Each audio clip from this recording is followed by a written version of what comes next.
بسم اللہ الرحمن الرحیم۔ شادی سے پہلے یہ تربیت بھی دے۔ بیٹی اپنے سسرال سے بد دل ہو کر میکے آ گئی۔ باپ نے کہا، تمہارے ہاتھ کا کھانا کھائے بہت دن ہو گئے ہیں، آج میرے لیے ایک انڈا، ایک آلو ابال دو اور ساتھ میں گرما گرم کافی، لیکن ان سب کو 20 منٹ تک چولہے پر رکھنا۔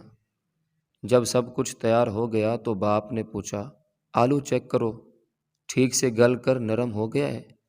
اب انڈا چھو کر دیکھو، ہارڈ بوائل ہو گیا ہے، اور کافی بھی چیک کرو، رنگ اور خوشبو آ گئی ہے۔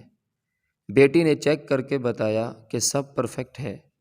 باپ نے کہا، دیکھو، تینوں چیزوں نے گرم پانی میں یکساں وقت گزارا اور برابر کی تکلیف برداشت کی۔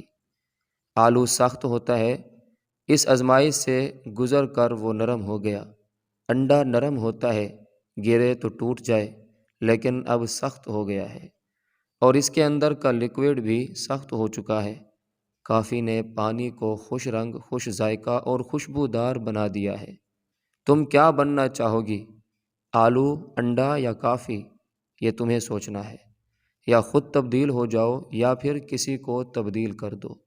ڈھل جاؤ یا ڈھال دو، یہی زندگی گزارنے کا فن ہے۔ سیکھنا، اپنانا، تبدیل ہونا، تبدیل کرنا، ڈھلنا، ڈھل جانا، یہ اسی وقت ممکن ہے جب نباہ کرنے کا عزم ہو، کیونکہ کم ہمت منزل تک نہیں پہنچتے، راستے ہی میں ہلاک ہو جاتے ہیں۔ ایک بار محبت سے درود شریف پڑھ لیجئے، صلی اللہ تعالی علیہ وآلہ وسلم۔